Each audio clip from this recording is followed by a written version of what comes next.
Hi అండి, నమస్తే. Welcome back to our channel Gayatri simple kitchen. ఈరోజు రెసిపీలో అమ్మవారికి నైవేద్యంగా పెట్టే 5 రకాల ప్రసాదాలని తక్కువ టైంలో తక్కువ వంట సామాన్లు వాడి గంటలో అమ్మవారికి సంప్రదాయమైన ప్రసాదాలని ప్రెషర్ కుక్కర్లో ఈజీగా సింపుల్గా అలాగే గంటలో ఎలా ప్రిపేర్ చేసుకోవాలో ఈ వీడియోలో చూసేద్దాం. ఈ ఒక్క వీడియో చూస్తే చాలండి, మీరు సింపుల్గా ప్రిపేర్ చేసేస్తారు.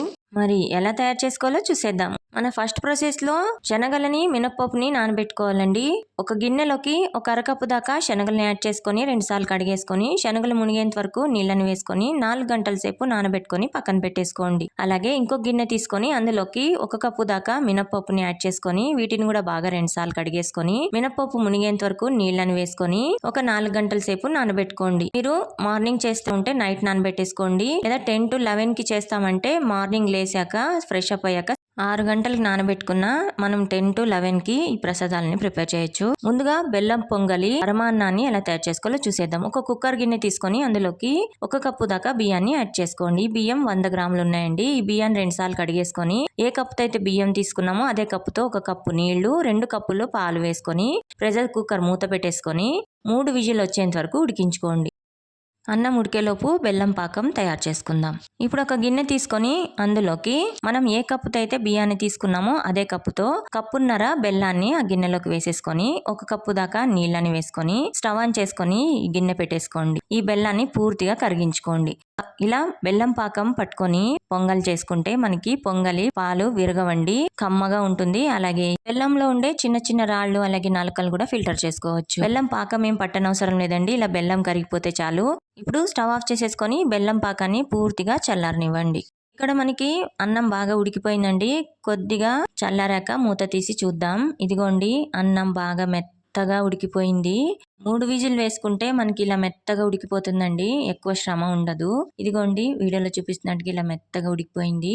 ఇప్పుడు ఈ గరిటెతో కొద్దిగా ఈ అన్నాన్ని మ్యాష్ చేసుకోండి. ఇలా మ్యాష్ చేసుకుంటే మనకి బెల్లం పొంగలి గుజ్జు గుజ్జుగా మంచి రుచిగా నోట్లో వేయంగానే అలా జారిపోతుందండి, అంత బాగుంటుంది. ఇదిగోండి, ఇలా మ్యాష్ చేసుకున్నాక ఇందులోకి 1 కప్పు దాకా పాలని యాడ్ చేసుకోండి.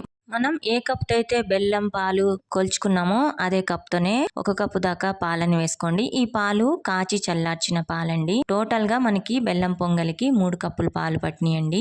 ఇప్పుడు స్టవ్ ఆన్ చేసుకొని ఒక 2 నిమిషాల దాకా ఈ బెల్లం పొంగలిని గ్యాస్ మీద పెట్టేసుకోండి. ఇప్పుడు ఇందులోకి 1 టీ స్పూన్ దాకా యాలకుల పొడిని యాడ్ చేసేసుకోండి. ఈ యాలకుల పొడి యాడ్ చేసుకున్నాక ఫ్లేమ్ ని లో ఫ్లేమ్ లో పెట్టుకొని ఉడికించుకోండి. ఇందులోకి చిటికెడంతా పచ్చకర్పూరం కూడా వేసుకోవచ్చండి. టెంపుల్ స్టైల్ పొంగలి స్మెల్ వస్తుంది, అలాగే రుచి కూడా బాగుంటుంది, స్మెల్ కూడా బాగుంటుంది. ఇప్పుడు యాలకుల పొడిని బాగా ఇలా కలిపేసుకున్నాక లో ఫ్లేమ్లో ఉడికించుకోండి. ఇలా పొంగలి ఉడుకు పడుతున్నప్పుడు ఇందులోకి మనం ముందుగా తయారు చేసి పెట్టుకున్న బెల్లం పాకాన్ని వేసేసుకోండి. మనకి అన్నం వేడిగా ఉన్నా పర్లేదండి, కానీ బెల్లం పాకం మాత్రం చల్లారిపోయాకే వేసుకోవాలి. అలాగైతేనే మనకి పాలు విరగకుండా పొంగలి కమ్మగా వస్తుంది. అలాగే ఫిల్టర్ సాయంతో ఇలా ఫిల్టర్ చేసుకున్నారంటే ఇందులో ఉండే నలకలు రాళ్ళు లాంటివి కూడా పోతాయి. ఇప్పుడు ఇలా ఈ బెల్లం పాకం వేసుకున్నాక బాగా ఇలా కలిపేసుకోండి. 1 నిమిషం కలుపుకుంటే సరిపోతుందండి. అంతేనండి, మనకి ఇక్కడ బెల్లం పొంగలి పరమాన్నం రెడీ అయిపోయింది. చూస్తున్నారు కదా, గుజ్జు గుజ్జుగా అలాగే జారిపోతూ మనకి పొంగలి రెడీ అయిపోయింది. ఇప్పుడు స్టవ్ ఆఫ్ చేసేసుకొని పక్కకి దించేసుకోండి. ఇప్పుడు ఇందులోకి జీడిపప్పు కిస్మిస్లని వేయించుకొని యాడ్ చేసుకుందాం. ఇప్పుడు స్టవ్ ఆన్ చేసుకొని గిన్నె పెట్టుకొని అందులోకి 2 టేబుల్ స్పూన్ దాకా నెయ్యిని యాడ్ చేసుకోండి. ఇప్పుడు ఇందులోకి 2 టేబుల్ స్పూన్ దాకా జీడిపప్పు 2 టేబుల్ స్పూన్ దాకా కిస్మిస్లని యాడ్ చేసుకోండి. ఫ్లేమ్ ని లో ఫ్లేమ్ లోనే ఉంచుకొని వీటిని బాగా ఎర్రగా వేయించేసుకోండి. ఇప్పుడు స్టవ్ ఆఫ్ చేసేసుకొని మనం రెడీ చేసి పెట్టుకున్న పొంగలిలోకి జీడిపప్పు కిస్మిస్లని యాడ్ చేసేసుకోండి. అంతేనండి, గుమగుమలాడే బెల్లం పొంగలి పరమాన్నం అమ్మవారికి పెట్టే మొదటి నైవేద్యం రెడీ అయిపోయింది. ఇప్పుడు 2 అలాగే 3వ ప్రసాదమైన దద్దోజనం అలాగే పులిహోర ప్రసాదాన్ని ఈజీగా కుక్కర్లో ఎలా ప్రిపేర్ చేసుకోవాలో చూసేద్దాం. ముందుగా ఒక కుక్కర్ గిన్నె తీసుకొని అందులోకి 1 గ్లాస్ దాకా బియ్యాన్ని యాడ్ చేసుకోండి. ఈ బియ్యం వెయిట్లో వచ్చేసి 200 గ్రాములు ఉన్నాయండి. ఇప్పుడు ఈ బియ్యాన్ని 2-3 సార్లు బాగా కడిగేసుకొని మనం ఏ గ్లాస్తో అయితే బియ్యాన్ని తీసుకున్నామో అదే గ్లాస్తో 2.5 కప్పుల దాకా నీళ్ళని యాడ్ చేసుకోండి. ఇక్కడ నేను పాత బియ్యం వాడుతున్నానండి, ఎక్కువ నీళ్ళు పడతాయి. కొత్త బియ్యం అయితే 2 గ్లాసుల నీళ్లు సరిపోతాయి. ఇప్పుడు మూత పెట్టేసుకొని 2 విజిల్ వచ్చేంత వరకు ఉడికించుకోండి. 2 విజిల్ వచ్చాక కొద్దిగా చల్లారాక మూత తీసి చూద్దాం. ఇదిగోండి పొడి పొడిలాడుతూ అలాగే మెత్తగా బాగా ఉడికిపోయింది కదా. ఇప్పుడు ఈ కుక్కర్లో ఉండే సగం అన్నాన్ని దద్దోజనం కోసం ఒక బౌల్లోకి తీసేసుకోండి. ఇప్పుడు ఈ బౌల్ని పక్కన పెట్టేసుకోండి. ఇప్పుడు మిగిలిన సగం అన్నాన్ని పులిహోర ప్రిపేర్ చేసుకోవడం కోసం ఒక ప్లేట్లోకి వేసేసుకోండి. ఈ అన్నం పూర్తిగా చల్లారిపోవాలండి మనకి, అప్పుడైతే పులిహోర కలుపుకోవడానికి బాగుంటుంది, పొడి పొడిలాడుతూ వస్తుంది. ఇప్పుడు మనం ముందుగా బౌల్లోకి తీసుకున్న అన్నాన్ని దద్దోజనం ప్రిపేర్ చేసుకుందాం.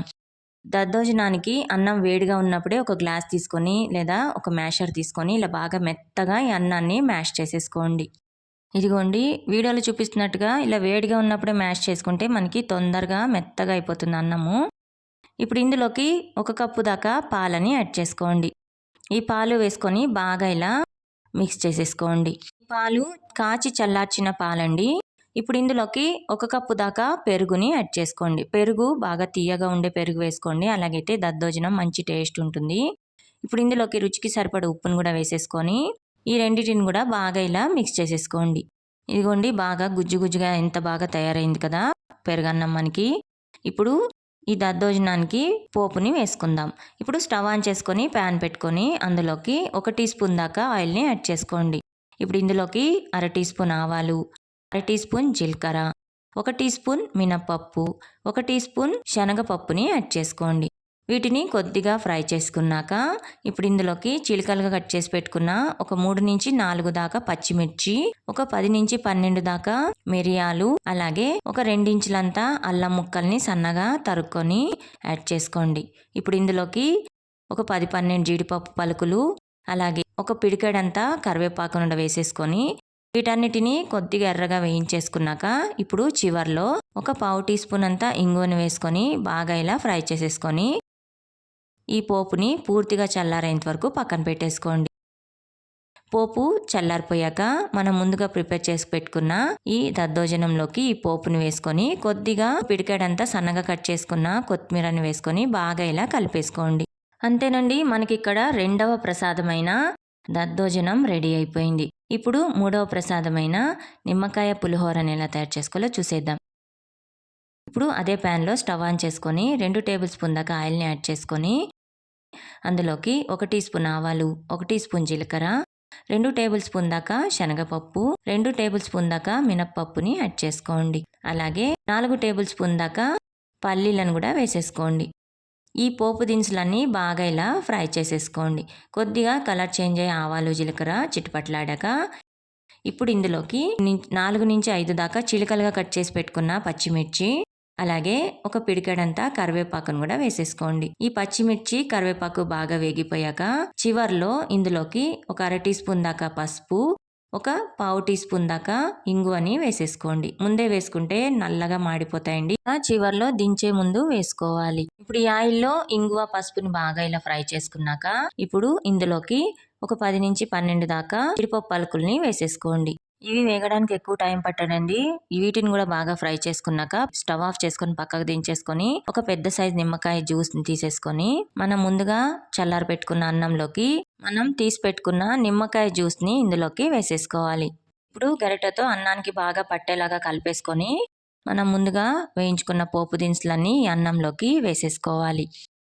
ఇప్పుడు ఇందులోకి రుచికి సరిపడా ఉప్పుని వేసేసుకొని వీటన్నిటిని కూడా బాగా ఇలా గరిటెతో కలిపేసుకోండి. అంతేనండి, మనకి ఇక్కడ రుచికరమైన పులిహోర రెడీ అయిపోయింది. ఇప్పుడు ఇందులోకి చివర్లో ఒక 2-3 టేబుల్ స్పూన్ దాకా సన్నగా తరుక్కున్న కొత్తిమీరను వేసేసుకొని బాగా కలిపేసుకోండి. ఇదిగోండి మంచి కలర్తో మంచి రుచిగా మనకి పులిహోర అయితే రెడీ అయిపోయింది. ఇప్పుడు 4వ ప్రసాదమైన శనగలని ఎలా తయారు చేసుకోవాలో చూసేద్దాం. ముందుగా కుక్కర్ గిన్నె తీసుకొని మనం నానబెట్టుకున్న శనగలని నీళ్లు లేకుండా వేసేసుకొని మనం ఏ కప్పుతో అయితే శనగలు తీసుకున్నామో అదే కప్పుతో 1 కప్పు దాకా నీళ్ళని యాడ్ చేసుకోండి. మనం 1/2 కప్పు శనగలు తీసుకున్నాం కదండి, 1 కప్పు నీళ్లు సరిపోతాయి. మూత పెట్టేసుకొని 2 విజిల్ వచ్చేంత వరకు ఉడికించుకోండి. 2 విజిల్ వచ్చాక మనకి ఇక్కడ శనగలు బాగా మెత్తగా ఉడికిపోయినాయండి. ఈ కన్సిస్టెన్సీలో ఉడకాలి, లేదంటే మనకి గుజ్జుగా అయిపోతాయి. ఇప్పుడు ఈ నీళ్ళన్నీ వంపేసుకోండి. ఇప్పుడు అదే ప్యాన్లో 1 టీ స్పూన్ దాకా ఆయిల్ని యాడ్ చేసుకొని స్టవ్ ఆన్ చేసుకొని ఆయిల్ వేడెక్కాక 1 టీ స్పూన్ ఆవాలు, 1 టీ స్పూన్ జీలకర్ర, 1 టీ స్పూన్ మినప్పప్పు, 1 టీ స్పూన్ శనగపప్పుని యాడ్ చేసుకొని బాగా ఇలా ఫ్రై చేసుకోండి. ఇవి కొద్దిగా ఫ్రై అయ్యాక ఇందులోకి ఒక 4 దాకా చిలుకలుగా కట్ చేసి పెట్టుకున్న పచ్చిమిర్చి, ఒక పిడికెడంతా కరివేపాకుని వేసేసుకొని బాగా ఇలా ఫ్రై చేసేసుకోండి. ఫ్లేమ్ని లో ఫ్లేమ్లోనే ఉంచుకొని ఫ్రై చేసుకోవాలండి, లేదంటే పోపు దినుసులు తొందరగా మాడిపోతాయి. ఇప్పుడు ఇందులోకి చివర్లో ఒక పావు టీ స్పూన్ దాకా ఇంగువ, ఒక పావు టీ స్పూన్ దాకా పసుపుని వేసేసుకొని ఫ్రై చేసేసుకోండి. ఇప్పుడు మనం ముందుగా ఉడికించి పెట్టుకున్న నీళ్లు లేకుండా శనగపప్పుని వేసేసుకోవాలి. అలాగే రుచికి సరిపడా ఉప్పును కూడా వేసేసుకోండి. ఇప్పుడు ఇందులోకి సన్నగా తురుముకున్న 2 టేబుల్ స్పూన్ దాకా పచ్చి కొబ్బరి, అలాగే 2 టేబుల్ స్పూన్ దాకా సన్నగా కట్ చేసి పెట్టుకున్న కొత్తిమీరని వేసేసుకొని లో ఫ్లేమ్లో 1 నిమిషం దాకా ఇలా బాగా శనగలకి మసాలా అంతా పట్టేలాగా ఫ్రై చేసేసుకొని స్టవ్ ఆఫ్ చేసేసుకొని శనగలని పక్కకి దించేసుకోండి.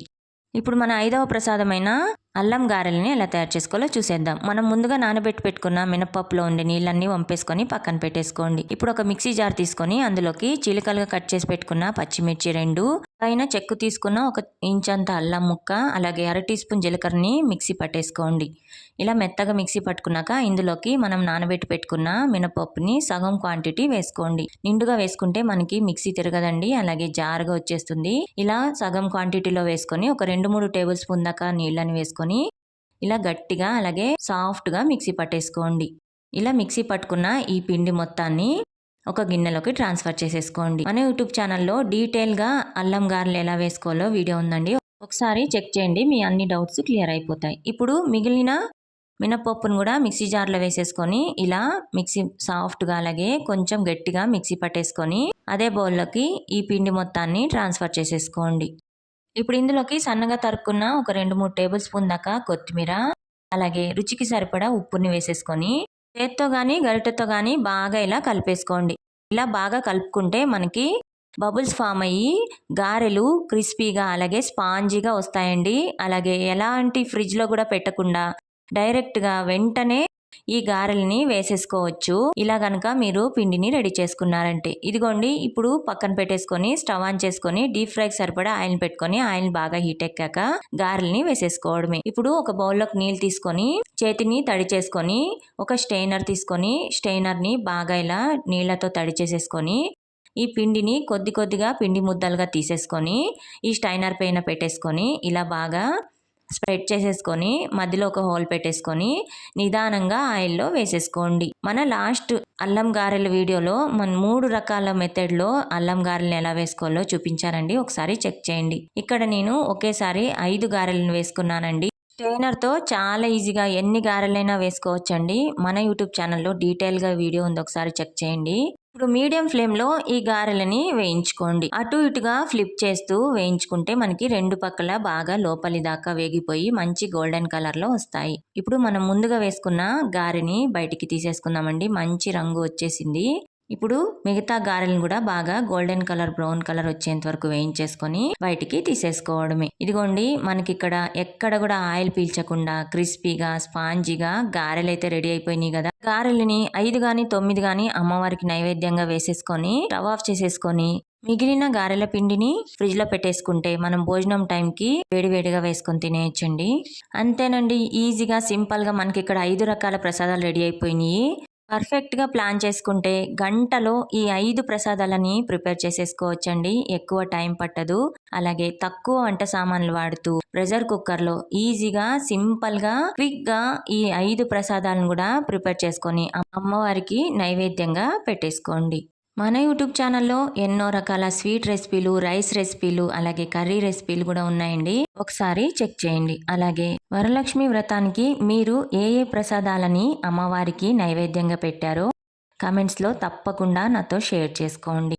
అలాగే ఈ వీడియో కనుక మీకు నచ్చినట్లయితే లైక్ చేయండి, షేర్ చేయండి, అలాగే సబ్స్క్రైబ్ చేయండి. Thank you for watching.